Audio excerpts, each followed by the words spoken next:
transformation that can happen over the next few months. The empowerment that you'll receive, the tools to take to spread Torah to all types of Jews. You know, tonight, we're all going to experience a class of Rabbi Motti Burger called Forget About God, Who Am I? And that title means, before you can start to search for a Kadosh Baruch Hu, you need to know what people are looking for. In order to know that, you need to know who you are. Yaakov Avinu had a dream. And in this dream, last week's Parsha, he saw a ladder. And the ladder was on the ground, but the head of the ladder reached Shemayim. The head of the ladder kept on going. And there was no end to this ladder. And the Ramban tells us this ladder is a nevuah, a prophecy of the future generations, of the malach, of the angels that ascended and descended the ladder, represent all the nations of the world that took over from the Jewish people.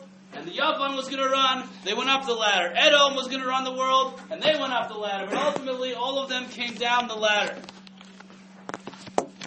That's the future of the Jewish people. There's going to be difficult times. The non-Jews take over, and the culture affects us. So many Jews don't even know about this dream.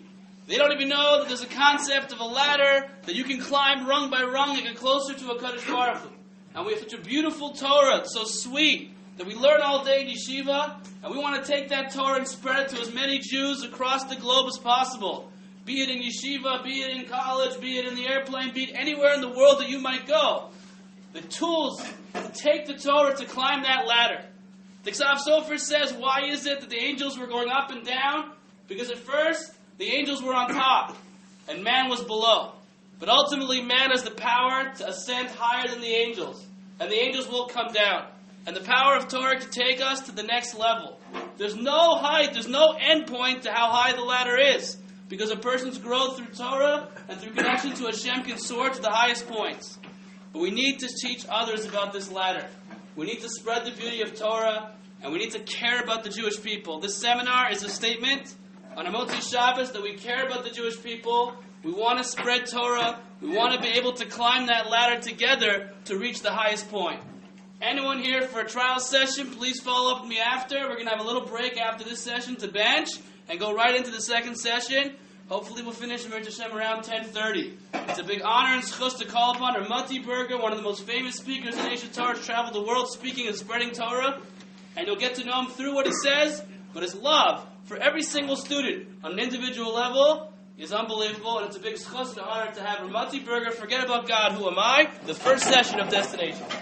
Okay, thank you very much, Rabbi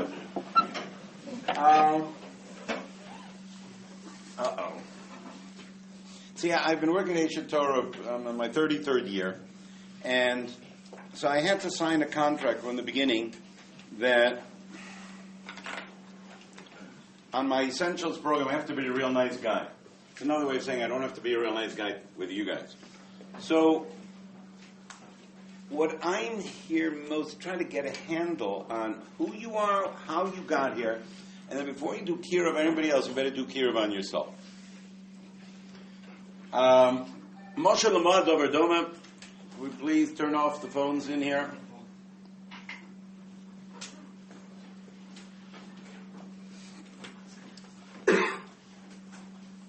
What makes you a Jew? Let's see, what we're picking on here. Yaakov, are you a Jew? I'd like to think so. You'd like to think so. Well, we'll see within an hour where we classify you. But if you are Jewish, if you're Jewish, what makes you a Jew? What makes me a Jew? Yeah, what makes you? Tell me you're not a goy. What makes you a Jew? What's your name? Yosef, what makes you a Jew? Bris Milah. No, plenty going with Bris Milah. You're disqualified there on that one. And there may be Jews without a Bris Milah, and they're Jews, and they're going with the Bris Milah, and they're goyim. Hanidor ale nimuli. Right? Another, somebody says, I will not get benefit from a nimo. He is forbidden to get hana from any Jew, even if he's not nimo, and he can get hana from any goy. Is not because nimo. So that doesn't make you a Jew. What makes you a Jew? Let's try again. Yosef, keep on going.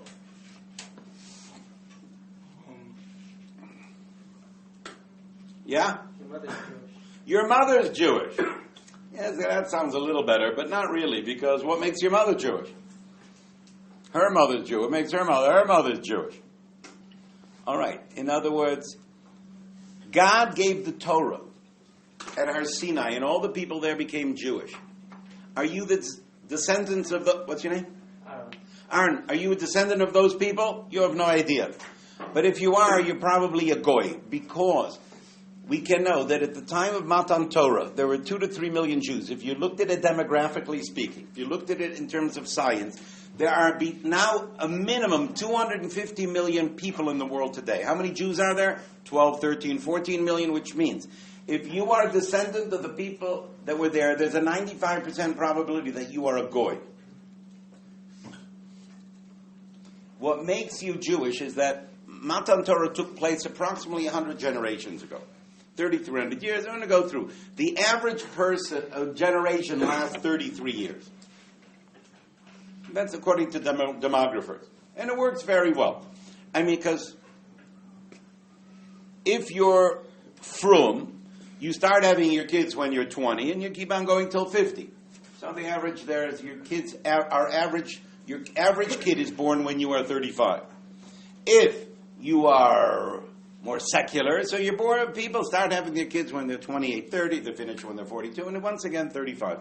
And as the range of when you have your kids differs, but 33 is an amazingly solid number. How old is a person?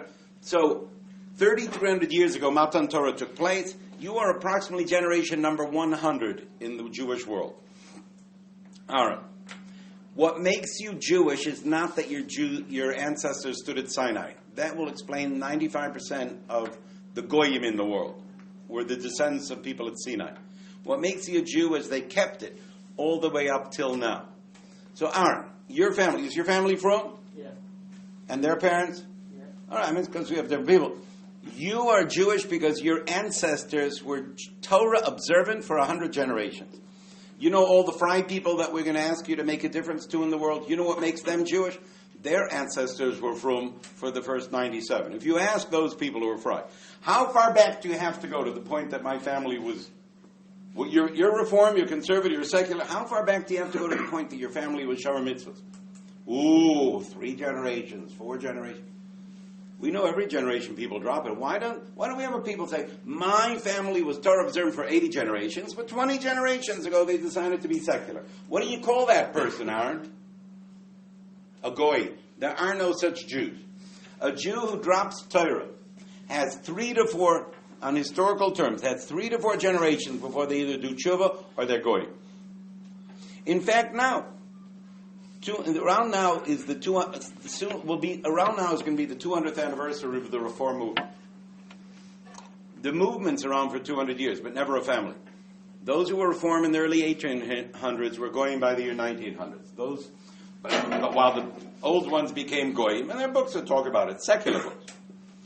While the Reform became goyim, the Orthodox dropped into being it. The reason that they reach out more to goyim now is because Orthodox isn't dropping enough as commonly as they used to be. Orthodox Jew comes to America, 95% of his kids or his grandchildren will be Reformed. Basically, you have to understand the difference between the frumest Jew in the world and the fryest is that the frum Jew is a Jew because his family was Torah observant for 100 generations, and the fryest guy because they were only frum for 95 generations, 96, 97. Do you understand? The historical reality is, and perhaps that's one of the understandings I heard in the pack, God visits the sins of the fathers to the 3rd and 4th, the son, the children, and the children, to the 3rd and 4th generation. Is that fair?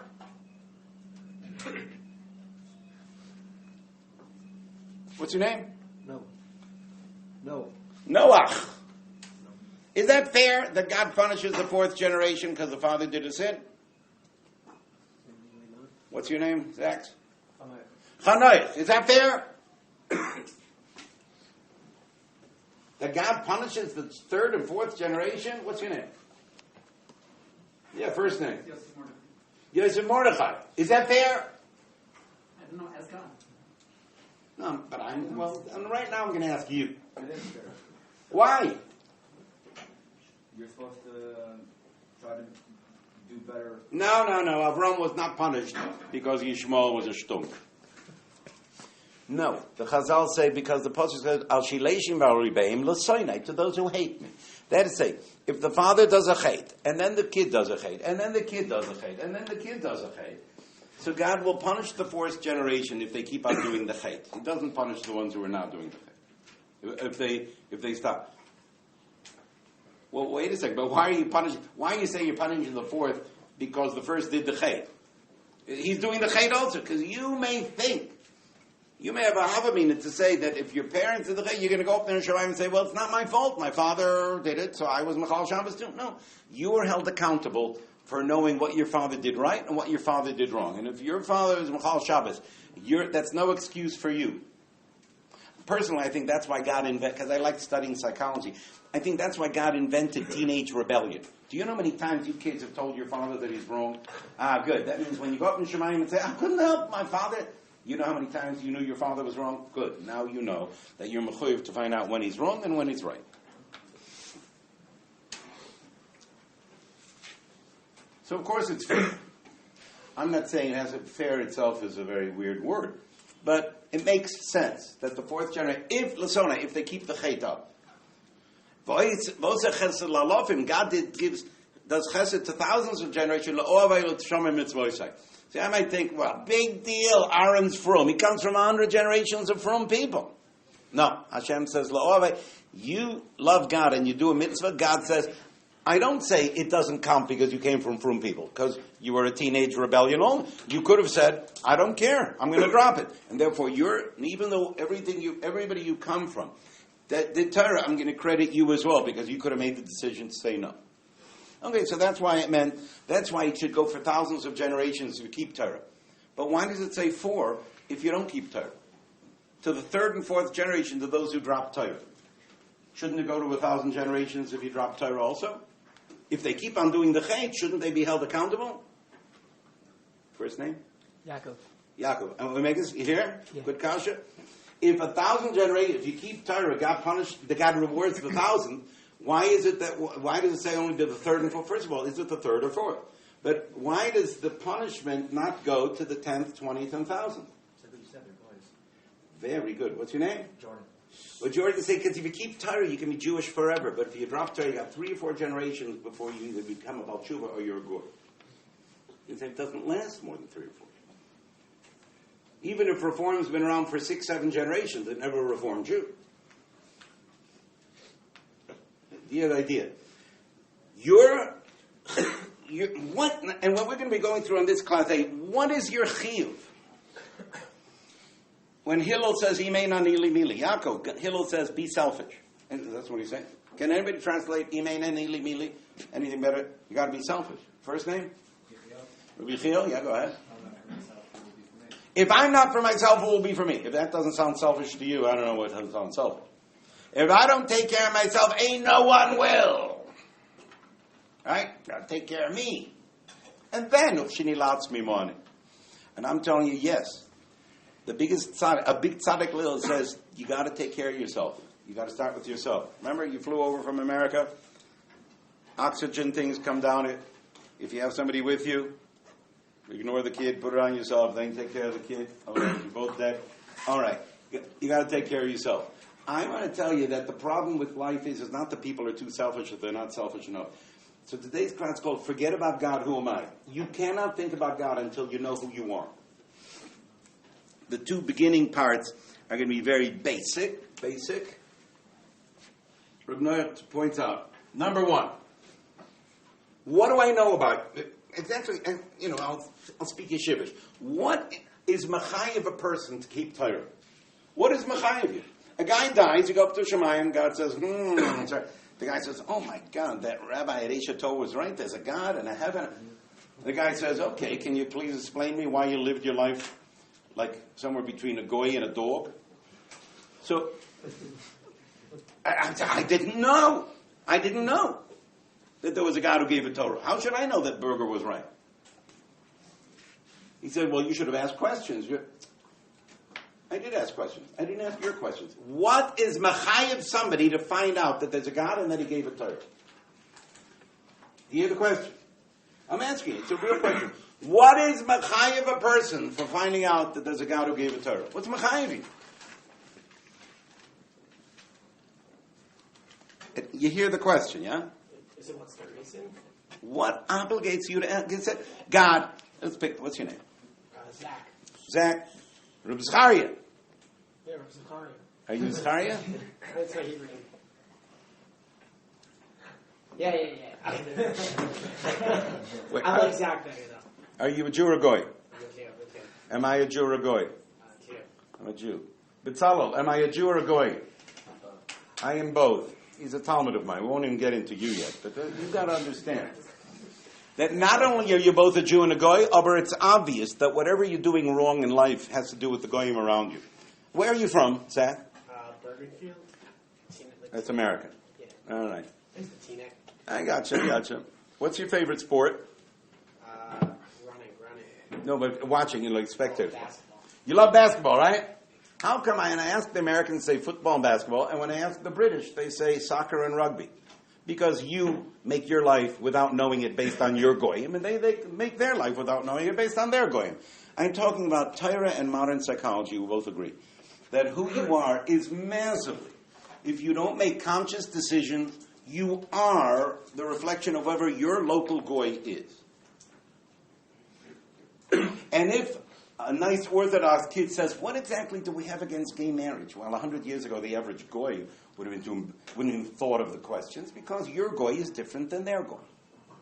And until you understand that we are a both, you'll never be, you really think you're a Jew with a little, until you understand that there's almost no you there, you'll never understand yourself.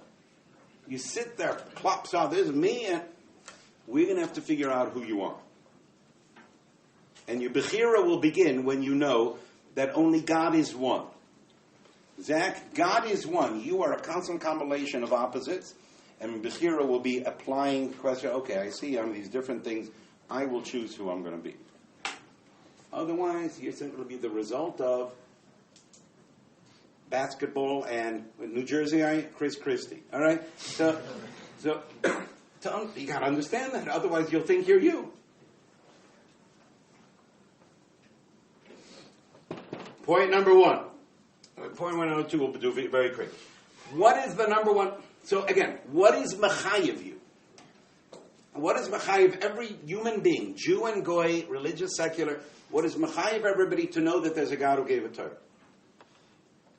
First name again, Zach? Chanoich. You got an answer for me? All right. That means it's a good question. You don't know? Yosef Mordechai. You got an answer? What's mechayev? Do you hear the question? How should I get back to right? I was going to say, Zach, God created you to see automatically. You don't have to learn how to see. You don't have to learn how to breathe. God, you could have created me to know automatically that there's a God. All right? What is my first name? Elior. Elior. What's mechayev you? Maybe like Yehafta, Shaldacha, or... Too late. I didn't know who said that. You have to know that God said it. Yeah. Is it just the very fact that you're here on this earth? So what's mechayev? So listen carefully. You really have to get a handle on this. What is mechayev? The Ramchal tells us at the very beginning of Mesilas Yesharim, gives our Doma.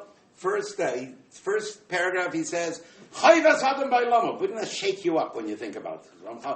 Every man has found out your obligation. First name again? Jordan. Reb Jordan. What's the Hebrew name? Shia Lior.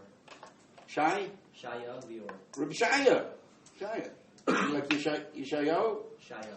Shaya. Okay, Shaya is good. Shaya, the Ramchal says, you have to think, what is your obligation in the world? And what does he say in the next paragraph? What is your obligation? As the Chazal tell us, man was created for no other purpose, for getting the maximum pleasure from the infinite source. That's chayvas adam olam. Your chayv is basic.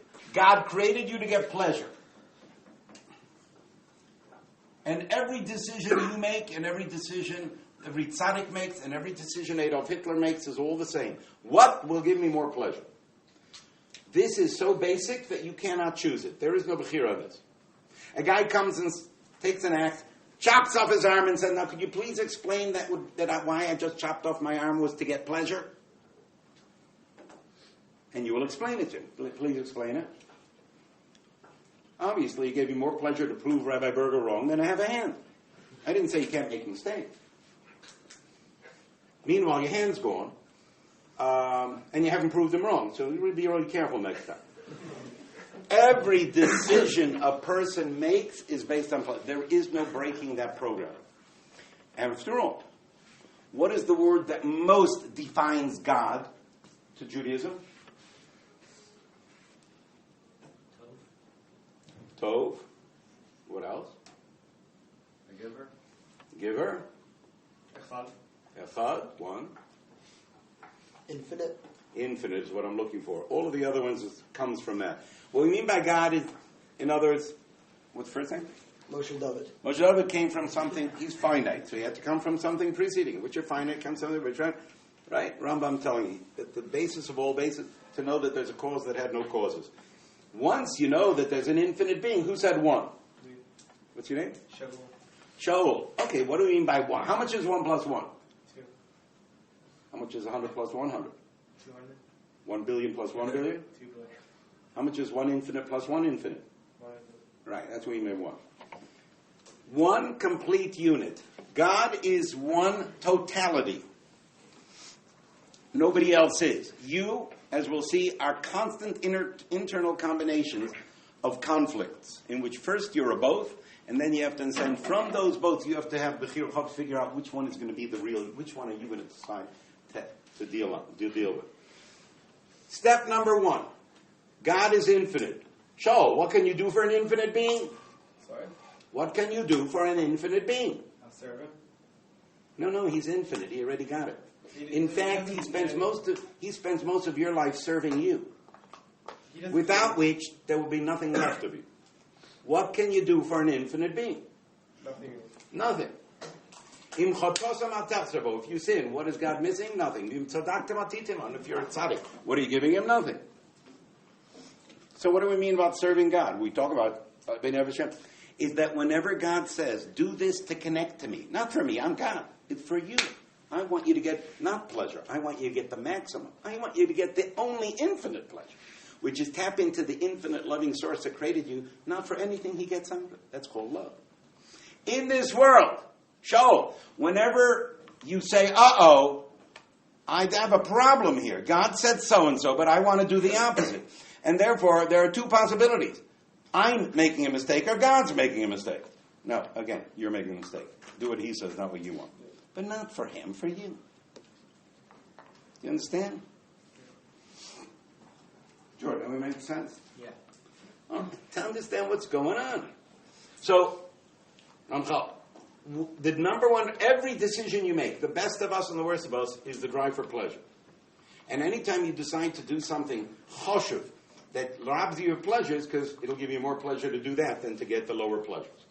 A person is willing to go and die for a cause, because it gives him more pleasure to die for the cause than to live with the awareness that he sold out. It's a wonderful person. But he didn't turn his back on pleasure. He decided which is the greatest. And that's why we praise great people. What gives them pleasure? Number 1, you're a pleasure seeker. Number 2, what is the most important thing you need so that with this, you're more likely to get pleasure from your decisions. Without this, you're less likely to get pleasure from your decisions. These two should both spend more time. I really want to get into the bottom 3. What do you need? That with this, you'll get more pleasure. Without this, you get less pleasure. Yaakov, right? Yeah. Money? Amuna. Let's leave religion on it. Money. Is money going to give you more pleasure? Not necessarily. Not at all. Pleasure will just buy you even more trouble than... You hid without money. But at any rate, what do you need to get pleasure? What? Not necessarily. We'll hold that off. Bechira, free will, is basically your capacity to screw up your life. And I said, I don't know if that's the same as pleasure. Yeah? Okay, that's too religious from there. Zach? Self-worth. It's a help. So we're going to go into now just simple.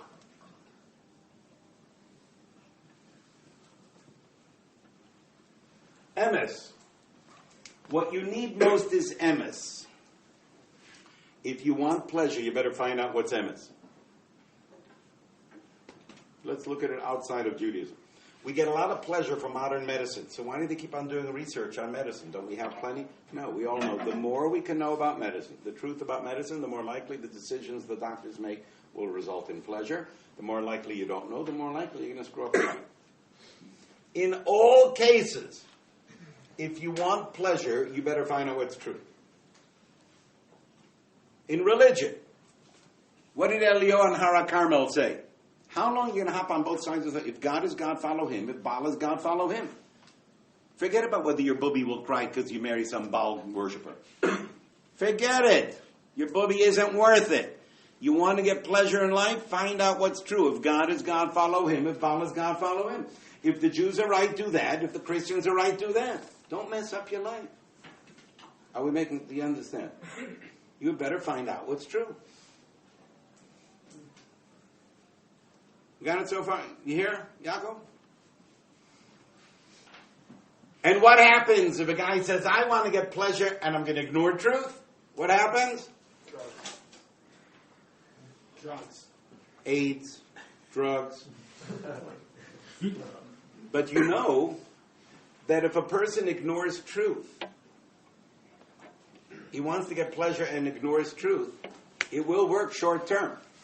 Zach, you ever hear the guy who want to learn how to fly, so he jumps off an Empire State Building, flopping at that? What did he say halfway down? So far, so good. Yeah, that's the short-term way of getting pleasure. So far, so good.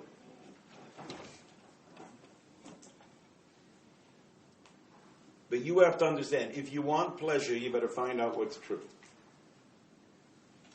We got the basics here. You hear that idea?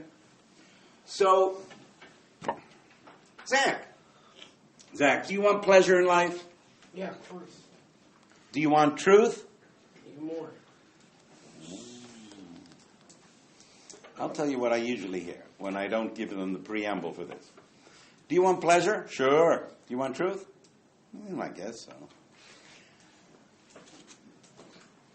Why is it that we're much surer that we want pleasure than that we want truth? So I'm going to look at three pieces which will come back to every one of us. Every one of us. Problem number one.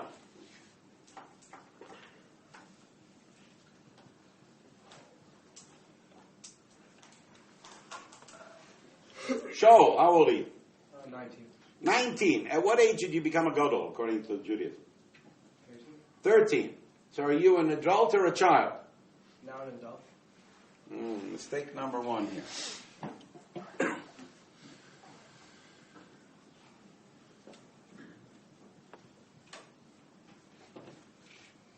Let me posit the following. So at the day you were bar mitzvah, you were an adult, right? Think back, yes? Yeah. You were an adult? No wonder he doesn't trust Rabbi. 0 to 13, you were a child. When it comes to pleasure and truth, what is the difference between an adult and a child? An adult is someone who says, I want pleasure, I got to find out what's true. A child says, I want pleasure, and the heck with truth. To a child, pleasure means whatever it feels like when I do it. Do I have to go through the gruesome examples in every one of your lives in the last 1 month where you did the thing based on now rather than long term? Never mind. Don't get scared. Show. You are both a child and an adult. 0 to 13, you were a child. God himself said, you're a child. You want pleasure. You don't care about... At 13, between 13 and 20, you grow into it, those 7 years, to understand that if I want pleasure, I better find out what's true. But really what you are, Shaul, if you became an adult at 13, you are a 19-year-old child, because when you became an adult at 13, your child refused to leave. So from 13 till the day you die, Shaul, you're going to be Shaul and Shaul Incorporated. At the present time, you are a 19-year-old child that says, just do it, fighting for control with a 6-year-old adult that says, think ahead. It's a tough shot. Yeah. There's a 19-year-old Shaul that's been doing it differently for a hell of a lot longer than the 6 years. I'm 68, Shaul. Am I a child or an adult?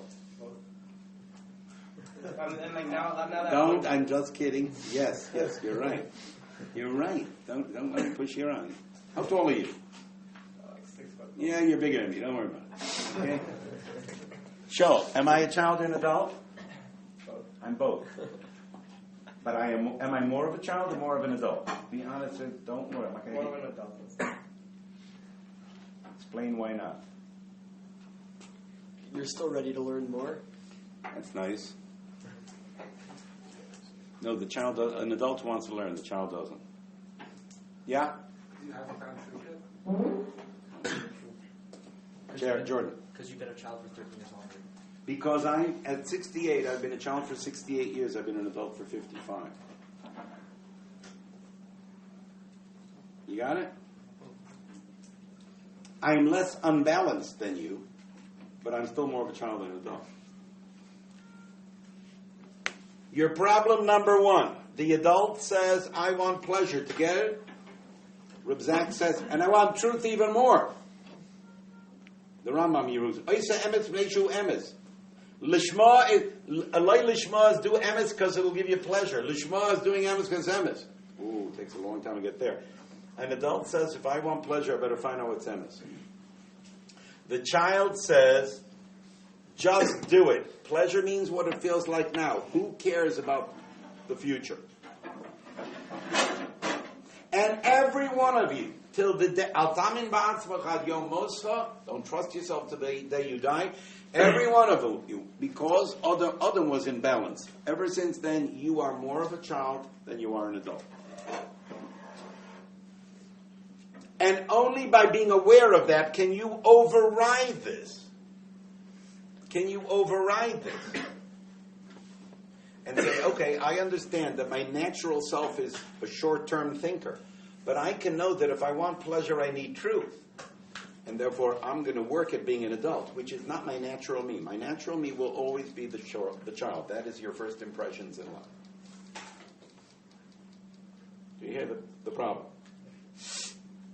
But can you think of what mitzvah, I have my own thought, what mitzvah most forces you to be an adult? What mitzvah comes to mind? This is not it, by the way.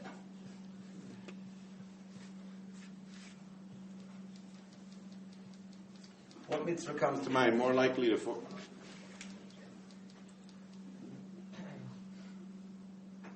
having children? You think God tells you to have children to populate His world? The Chinese do it better than us. No. What's your name? Yaakov. What? Yaakov. Yaakov. How old are you? I'm 18. 18. Are you engaged to be married? No, the Chazal say get married between 18 and 20. Because not to populate the world, is that what you really need to become an adult is to have children that you love and take care of. There is nothing like having children that you love that will force you to be an adult for them. Because you don't want them to suffer because of your being a child. Of course, we, being children, want to put it off as much as possible because we don't understand what's really going on.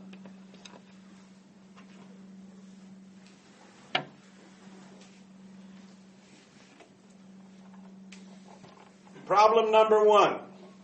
You're both an adult and a child. You are both, Yaakov, but you are more of a child. You will always be more of a child than an adult. And therefore, your natural drive is pleasure. Truth is not at all natural to you. The bigger part of you is trying to avoid truth. And by the way, where there's always in the world a power source. Until the coming of Moshiach, there will be a power source that is the motivator of evil. It could be the Roman Empire, it could be the Greeks. It could be all, they're all Yetzer Hara, but they're always different sources of negativity in the world. Now, I believe, it's not even politics anymore. It's a multi-trillion-dollar economy. To make trillions of dollars, they spend billions of advertising dollars. Tell me, the people who make trillions of dollars off of you, what would they prefer? Would they prefer that you make decisions like a long-term thinking adult or like an idiot child? Child, all your life. And therefore, billions of dollars are spent every year to see to it that you stay an idiot child. Because to the extent you all end up thinking intelligently, the economy will crash.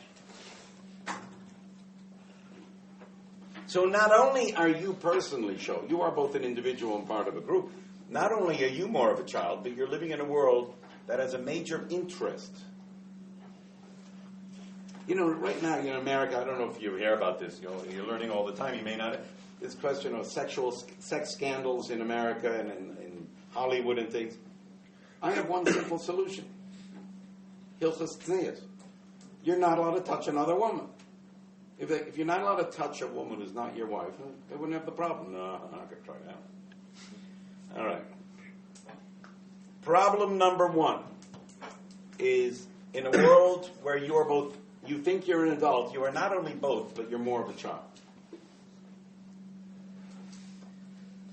Problem number two only gets worse.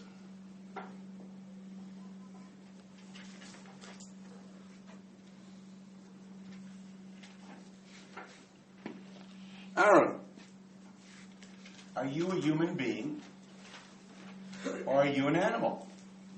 What's going on there, huh? Moshe David, human being or animal? Human. Aaron has a chance. You are both human being and animal. Or put it differently, a human being is an animal that has a theoretical capacity to be more than an animal, as opposed to an animal that doesn't have the capacity to choose. We are both human souls and animal bodies. But which is more natural to you, Moshe David? Animal. Which is more natural to you, eating or making brachos? And if you finally make brachos, which do you do with more kavanah, especially when you're hungry? Again, until you understand that you think you're a unit, you think you're an adult, when in fact you are a both, with heavily tilted toward the wrong side. Until you know. Charles Darwin said that there is a 1% difference between the animal kingdom and us human beings. 1% different. We're like 99% animal, 1% human. What does Torah say?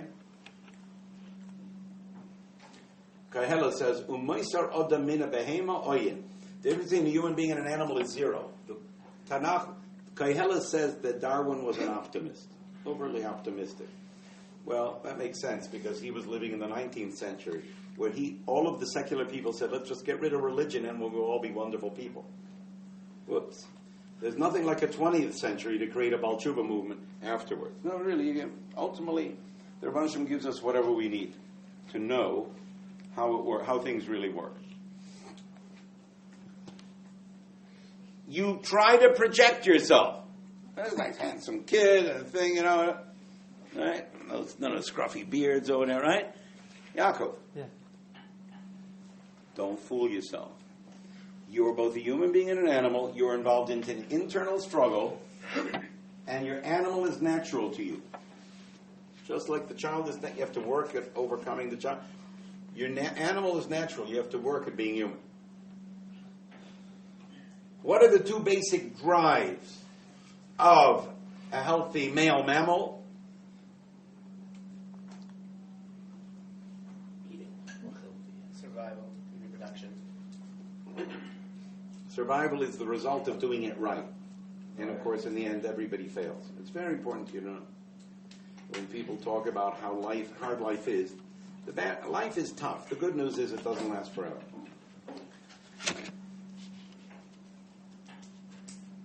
What are the two basic drives of the healthy animal? Food and reproduction. Food and sex. Begin to understand why the biggest areas of Shulchan Aruch are the laws that govern food and the laws that govern reproduction. Torah is the information of how to create a human being of you who starts out as an animal. Torah is in a world where God creates the world as an infinitely giving act. God said, I'm going to create a world where created beings can connect to God. I mean, think about the amazing thing. Nothing personal. How much do you weigh, Yaakov? 165. 165. Yaakov is 165 pounds. Yaakov and 165 pounds of rocks are essentially the same thing. Created beings. You and the rocks are made out of the same atomic elemental particles. Yeah, you're better organized. But it's the same stuff. I remember in second grade I was so shocked to find out that the atoms that make human beings are the same atoms that make rocks. I figure there's human atoms and there's rock atoms, you know. You and anything else in the physical world exactly have the same thing. You know what the difference between you and everything else? You have a capacity to be aware that there's a creator, and in a world where you want to get the most out of your existence, you can actually know that if there's an infinite source, and what can I do for him? Nothing. I know that the best thing I could I was created to connect to God, not for his good, for mine. And therefore, by the way, are you that selfish, by the way, Yaakov? Are you that selfish that everything you want is for you? Yes. Don't get fooled by that angelic look. Yaakov, how old are you? I'm 18. You want to get married one day? Eventually. Guys get nervous on there. All right, so Yaakov, you're going to get married one day. Now let's picture, a few years from now, you're engaged to be married. And I say, Yaakov, you look so happy. Yeah, I'm engaged. Well, fantastic. Who's the lucky girl? And then I say, Yaakov, why do you want to marry her? For her good or for your good?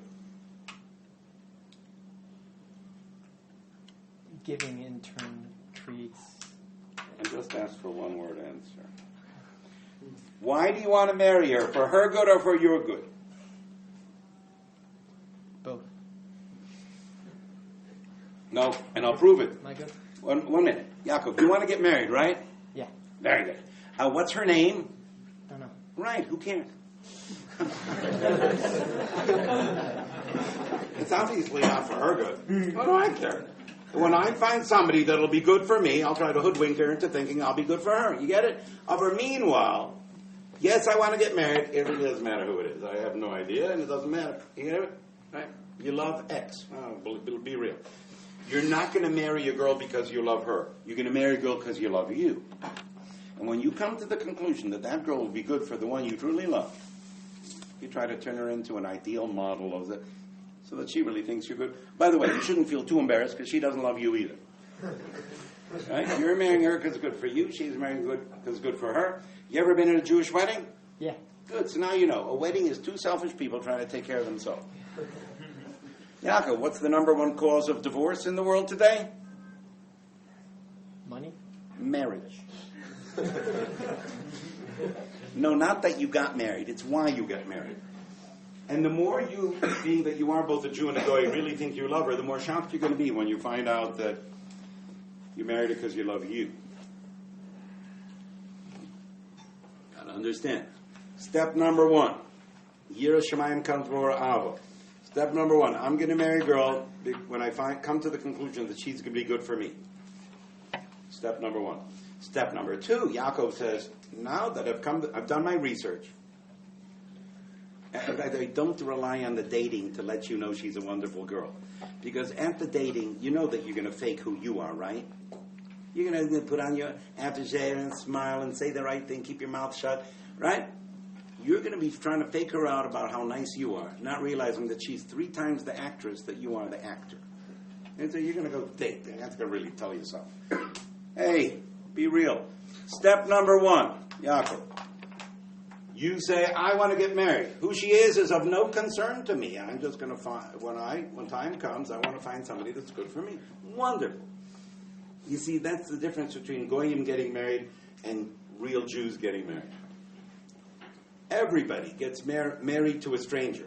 Just a frum guy knows he's getting married to a stranger. Much better than the shock you ever really think that she doesn't work out the way the movie in your imagination. Step number 1, Yaakov. You're going to marry somebody because she's good for you. Step number 2, you're an intelligent guy, so you say, I want this girl to be happy. Why? Why do you want her to be happy, Yaakov? Happy wife, happy life. Very good, because that's still selfish old Yaakov says, because the happier she is, the better off I will be. Wonderful. You're right on target, Yaakov. Once you find a girl that's good for you, you put yourself aside and be mavatic, be a giver. Knowing that the happier she is, the better it is for you. You get it? I want you to know there's something extra. Rav Hirsch, Rav Dessler point out, Avos from the word hav, to give. The more you put energy into another person's life, even though you're doing it for selfish reasons, that if she's happy, I'll be better off. But to the extent you give, you will love that person. That's the way it works. God willing, you're going to have children? Yeah, Right? actually. Are you going to love them? I think so. Well, but why do you think so? You never met them. You're going to marry a woman like that? I'll pick the woman and you'll pick. No, it's all right. I'll pick a girl for you and you'll show up. After all, who knows better what's good? An old guy like me or you? So I'll pick the girl for you and you'll marry her, right? Not a chance. But that's what your children are going to be like. Every child is a Hasidic date. You don't get to choose it. God said, this is your kid. And everybody knows darn well that you love your kids more than you love your wife. That divorce is much more prevalent between spouses than they are between parents and children. So how is it? How is it that every child, you don't even have one visit before you say, it's my kid? Because your child will come into this world with the greatest gift that God can give him, which is the ability to do nothing. You will have no choice but to give, so you might as well have no choice but to love. So which is greater, loving your children or loving your wife? Children. No. Loving your children is easier. Don't worry, Yaakov, sweetheart, it's all right.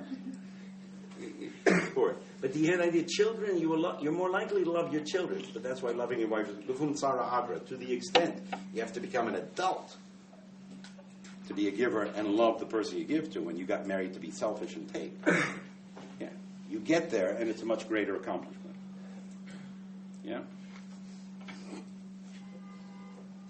And therefore, so the problem is, we are both human and animal.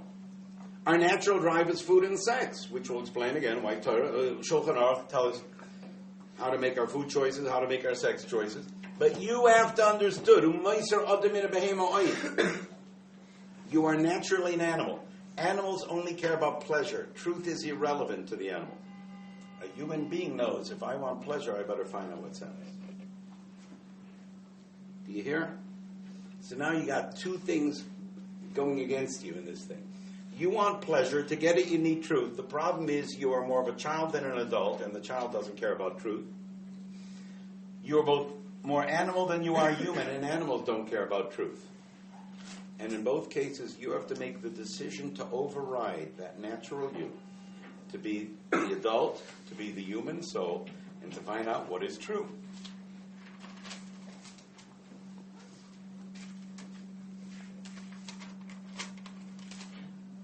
See. Oh, and by the way, the major power in the world is a multi-trillion-dollar economy again. Would they rather you make decisions as a human being or as an animal? They're going to make a lot more money off of you manipulating you like an animal than if you'd be human. There's, along with your natural tilt in the wrong direction, is a world that will make much more money off of you if they help to destroy you in your attempt to go through life. See. And by the way, this I don't go into now. This is really figuring out Hakina Hataiva Vakovod Motzina Sodom in Olam. You'll figure out yourself. See.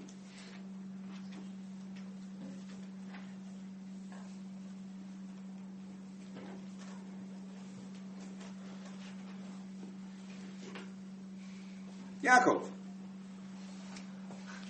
Are you an individual or are you part of a group? Both. What do you say, Shaul? Part of you.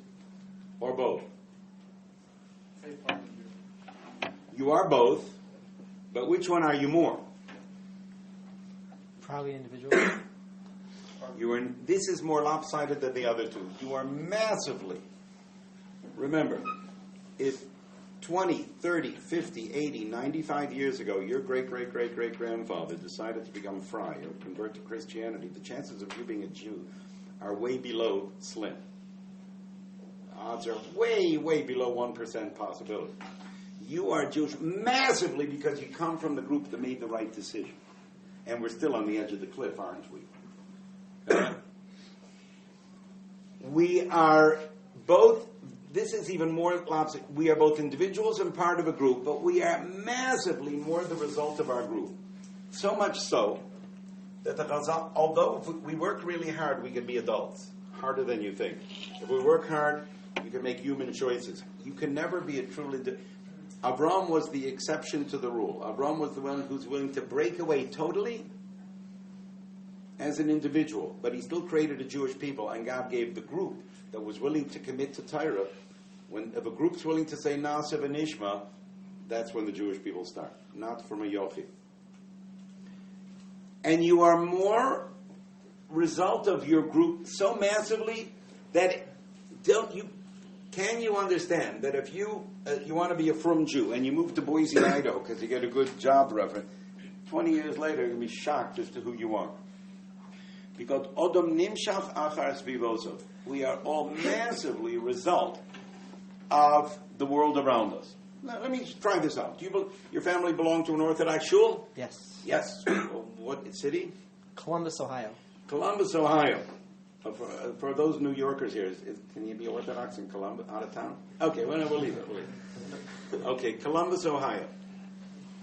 Are there people in your shul who wear black hats on Shabbos? Yeah. Are there people in your shul who talk during laning? A lot. Most. Yes. Yeah, simple yes. Uh-huh. Now, what if I were to ask you, Al Pi Halacha, which is worse, not wearing a black hat on Shabbos or talking during laning? Talking during laning. Talking during laning. 1,000%. Not wearing a black hat is kimat, no, it's an identification with the group. Talking during davening and laning is, the Mechaber says, Godal avono minsai, the sin is too great to be born, v'gorimbo, and you should yell at him. I asked Reb Nevenzel recently, should you yell at people? And I said, well, the Mechaber says you should yell at them, but don't do it because if you do, then when you do it, they'll yell at you. Better not.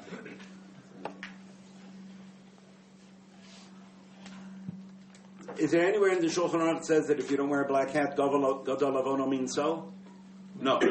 But it does say it about talking during God. But these people will wear a black hat, but they're going to talk during. In other words, you don't have to be a Reformed Jew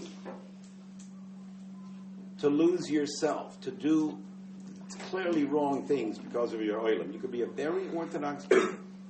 And the reason you're talking is not because you never learned it, not because it doesn't make sense.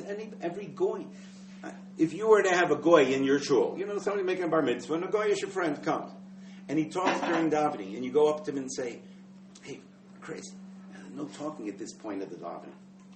What would he say? Why not? Or would he say, oh, I'm sorry. What would he say? Of course I'm sorry. Of course, it's obviously you shouldn't be doing it. So if Chris, the nice goy, knows it, how come he doesn't know it? Not what he knows, because he also abdicates to his group.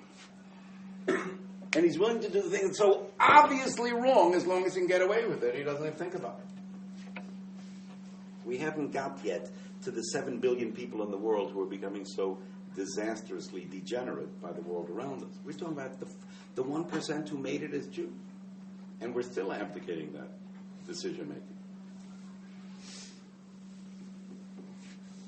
And by the way, a multi-trillion economy, what do they run their advertising as? They want you to make a decision as an individual or to be desperate in your to create enough lack of self-esteem so that you'll do anything for your group to say you're a good guy. Of course they'd rather have you be a group.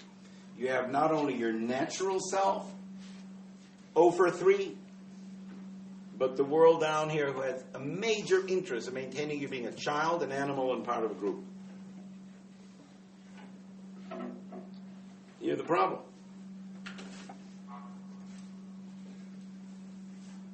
I was talking to a group of women who were here for Aish Torah Chizuk mission, religious background, secular background. We were talking about this. I said, they were talking about the problems in the West now with these harassment suits about all these famous people. And I said, all you need is halacha. You're not allowed to touch another woman. They'll never do it because while they pretend to be upset, their entire economy runs on being driven sexually mad.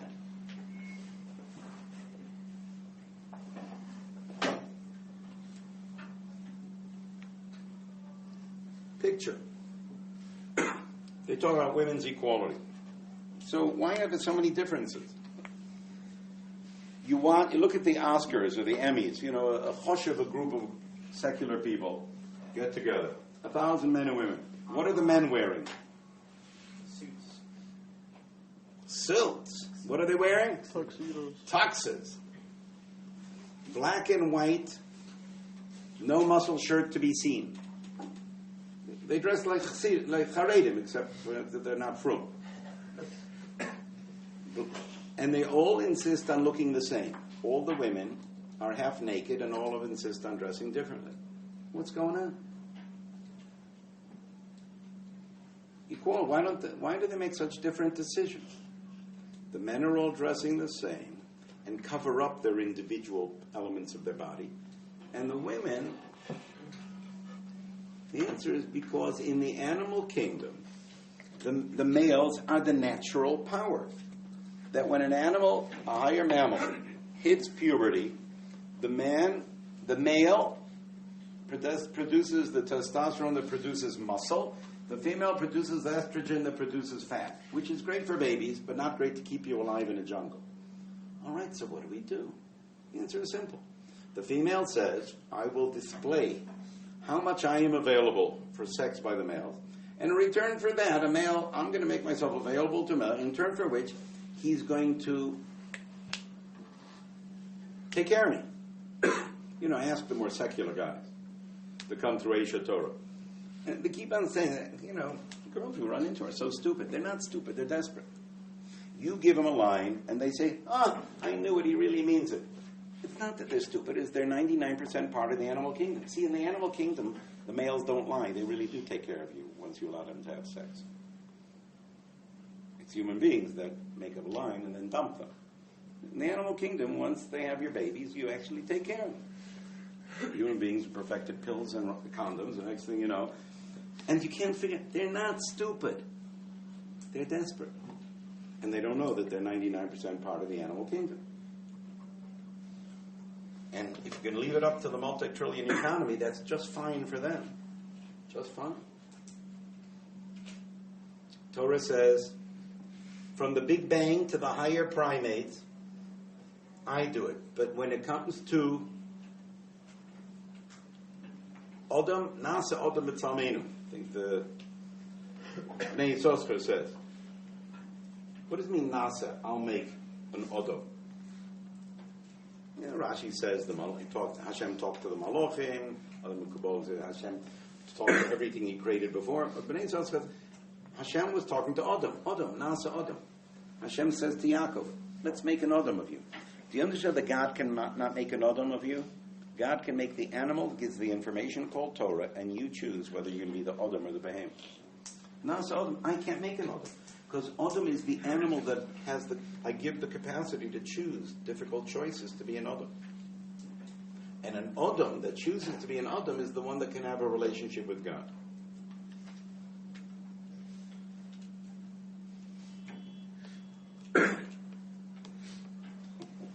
We can look at this.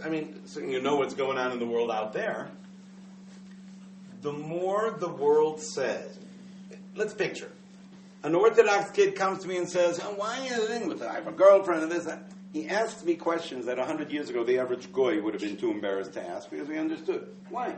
Because this Jewish kid, he thinks this is the problem. The problem is really here.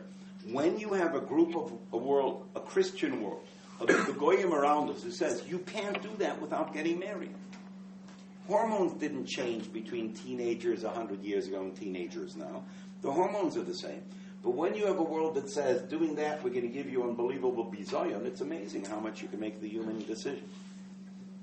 But when the world changes and says, no, now the world will give you just as much cover, maybe even more, if you're a behemoth. And at that point, you find yourself almost incapable of making the right decision. But the problem is not merely that you're more of an animal than you are human, is that you picked the wrong world that you're a part of. You're not part of a Torah community, you're not part of Jew. And now you are no longer part of a Goyish community that no longer has values. Once that group collapses, don't be surprised how many Jews will collapse in there too. Yeah, but I really don't believe God gave the Torah. I don't believe there's a God. Again, Rabbi Chanan goes through in the first thing in Kovetz Mamorim. I don't go into that different class. Nobody is stupid enough to be an atheist. No, you are not having illicit sex because you're an atheist. You're an atheist because you want illicit sex. It's as simple as that. Then when the Gemara Bracha says, Lo sesu achrei levavchem, don't go astray after your heart, zuminus, it's atheism. What do you mean? Atheism is a cheshbon in your head.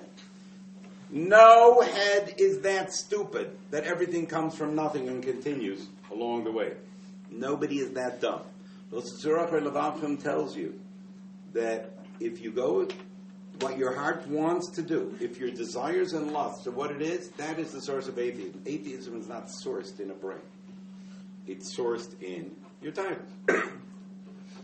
And therefore, the more don't be surprised. God comes and says, well, I'm an atheist. Really? Whoa. Could you please go through your understanding of the 7 arguments that Judaism makes that there's a God, and then refute them? You don't know what I'm talking about. He never looked at the thing. He doesn't care about the information. I need to be an atheist to feel more comfortable about it.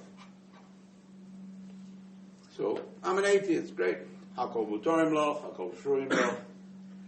Ein kan le. Again. Yaakov, is it fair that God gave us a world that's so tough? You're darn straight. You don't become a Navy SEAL by being a wimp. You become a Navy SEAL by working on. You know what percentage of kids become Navy SEALs from the time guys who start signing up till they actually get diplomas? You know what percentage become Navy SEALs? 3%. That makes sense. The same thing as the 3% of the people at Maimon Har Sinai, whose descendants now are still going to be B'nai Torah. It's a tough job to create a human being out of yourself. Just don't fake yourself out, and certainly don't try to fake out anybody else. God created a world to create human beings. Created the animal that can choose to be human and connect to God. 3%, it makes sense that 3% of the Jews at Matan Torah, that their descendants will actually make it.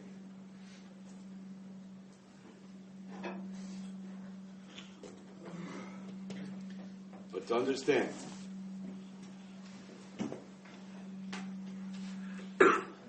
how then do you ever make it? That one thing at the end makes it for you. Yaakov, are you a child or an adult? Both. You are both. And frankly, you're more of a child naturally, because that's how you started. But now you have free will. You know what free will is? The ability to say, I am both. What is free will?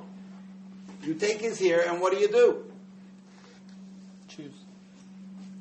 Well, if you have free will, and what do you really want? I want pleasure, and to get it I have to find out what's true. That's Lishma is to know that truth is the highest pleasure, but you don't have to get there. Yer Shemayim is fine. Free will says, if I want to get pleasure, I better find out what's true. So now, Yaakov, are you a child or an adult? Both. You were before. Now with free will, are you a child or an adult? Whatever you choose to be. You start out as the essential both, but with free will, so Yaakov is it? And so what if you just made a choice that makes it clear that you're an adult? Does that make you an adult from now on? No. A minute from now, you have another choice to be made, right? Always be open to that. Yaakov, are you a human being or an animal? You're both. But with free will, which one are you? Whichever you choose to be. It's a Nasa Adam, the Rebbeinu Shalom says. Me and you together are going to make an Adam of you. God says, I can't make an Adam. Because an Adam is the person I give the capacity to choose to be one or the other. And in a world where you are both an individual and part of a group, you're both, until you know with free will, whichever one I choose to be. You have to know, don't expect to be an Avraham Avinu. Don't go moving out to Boise, Idaho. You have to choose the group well. But if it's World War II, where we're fighting, there's a Nazi army and an American army and an Allied army. You have to understand, this is no time to go buy your own little pop gun and say, I'll make my own little Orthodox about it. Because at that point, you're like the Swiss. You say, well, I can't really make a decision. Right? In Shemaim, the Swiss and the Nazis will be together. In a world where there's the Nazis and the Allies, in a World War II scenario, you have to know, which army will you choose to be with? And in that army, you can choose to be, there are different ways of doing it. You can be a private, you can be a cook in the mess tent, you take care of the cook for the army. You can be a financier, selling war bonds to keep the army going. You could be a sergeant, you could be a colonel, you could be a general-in-chief of all the armed forces. There are many ways that you can be in the right army. Just you can't sell out. You have to know what the war is about and understand that in 120 years when I stand before the Rebbeinu Shalom, he's going to ask me, okay, you chose the right group. Who's the you made? Many different ways you can do it. Right? Learning all the time, supporting the money, you suffer as full. Many different ways. But you cannot make it by choosing am I a Nazi or not one of the Allies. You have to know what the war is about. And understand. Free will means until I understand that until the day I die, I am both a child and an adult and more of a child, I can never exercise free will. Because I'm sitting there enraged at God. If you don't ever get in touch with how angry you are at God over the fact that He's God and you're not, you'll never be able to overcome it. Get in touch with it. What's your name? Eric. Did you ever feel really angry that God's God and you're not? Why not? Get in touch with it.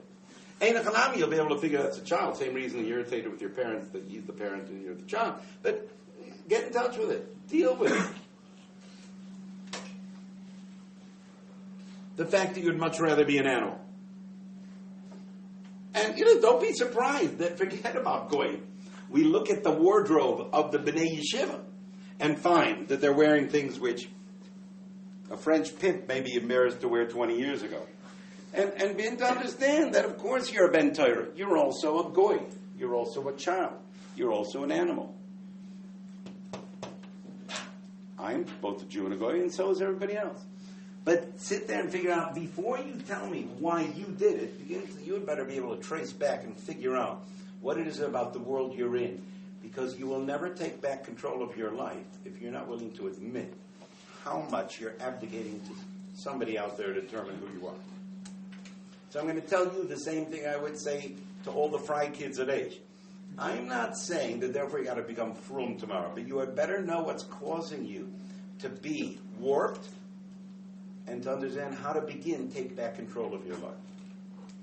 It means knowing that it's much better for you to be an adult, a human, and join the right group in order to be a real medal winner. Free will requires you to know what the conflict is about. God is one, you are not. You can make a difference to others to the extent you're willing to accept the fact that you are part of the fight. And when you analyze this consciously, you will understand your irritations, your difficulties. It's like psychiatry. Until you are aware why you feel certain things, you will never be able to override it.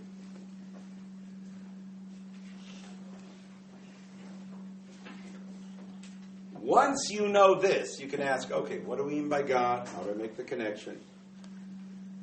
But it will have to be your adult, your human, and your radical capacity to say no to whatever group that's doing the wrong thing, even if you join a group that's doing the right thing. In order to say, if I really want pleasure, I can understand, I can really appreciate finding out what's true. Questions? We have about 5 minutes for questions, answers. Questions?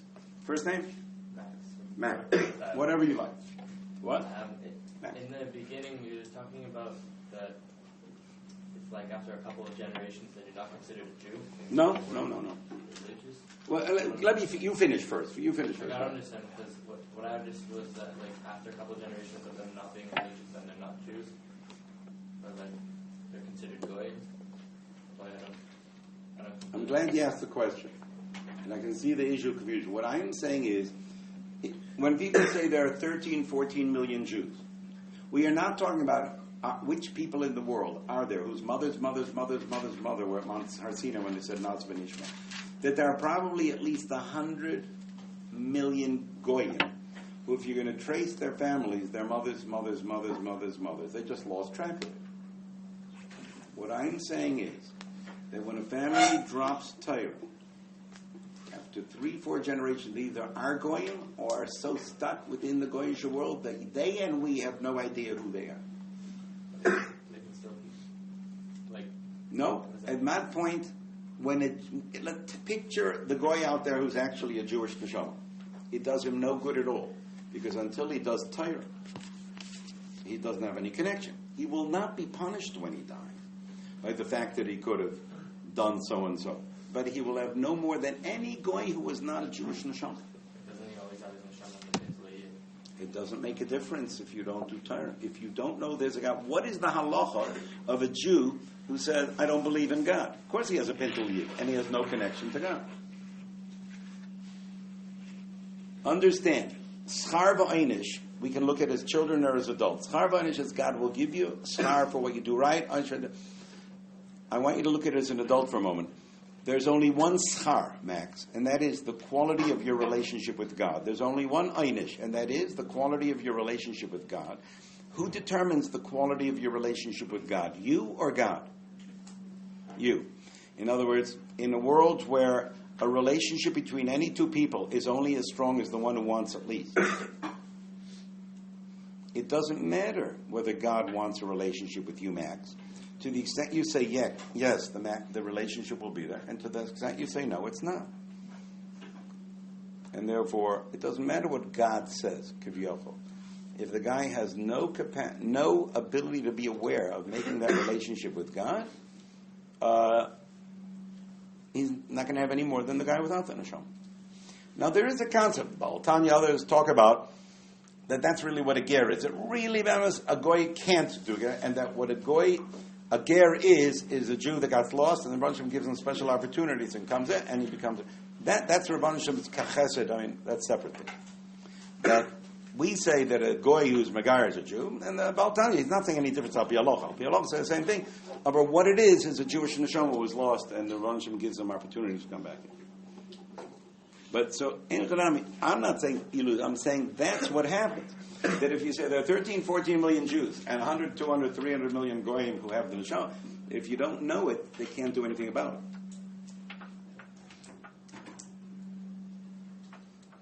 Yeah, first name? Benji, yeah. I don't think that the reason why that there's 100 million Jews, 100 million goyim, are also their ancestors were at Har Sinai. They're just not Jewish because of some other reason. I'm pretty sure the reason why is because of persecution and intermarriage. Those people do not have Jewish mothers. People who are us as Jews, the reason why we're Jewish is as a nation, all of us had mothers who were mothers who were at Har Sinai because of intermarriage. And no question. But Benji, every human being on earth had a mother who had a mother who had a mother. And therefore, some of them went through the wrong way, some went the right way. Therefore, it still doesn't change the fact that for everyone who was a man who lost it because he mixed with goyim was a woman who continued. And therefore, in a world where there's people whose mother, every goy has a mother's mother who was alive at the time of Har Sinai. Therefore, we're saying, many of them are goyim, but a particular number. There are more Jews. There are a higher number of Jews that are Jews there than are the 13 million who know it. Yeah. God is infinite. God doesn't need anything from us. So why did He create us? What's your first name? Aaron. In other words, God is underlining the fact of what a selfish blankety blanks we all are. In other words, Aaron is saying, I'm doing everything selfishly. And now you're saying, but God too. Why is God doing it? You tell me. In other words, you and I, we do it because we've come to the conclusion it's good for us. Why? Because you're a finite being putting together with imei nanili mili. The only difference is an infinite being who, having no needs, either does it not at all or out of love. That's the idea of olam chesed yibonah. What does he get out of it? Aaron? Yeah. What does God get out of it? He wants us to be like him? No. Nothing. That's why it's called love. To whatever you come up with as something, it's because he gets something out of it too. And we're talking about love is by nature.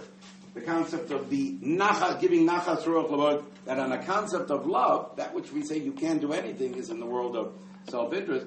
In the world of love, you can always focus on ani ladodi v'dodi li. But we're saying, why did he do it? Love, nothing else, as opposed to me and you. When you know that, you begin to understand what it means to be a human being in this world.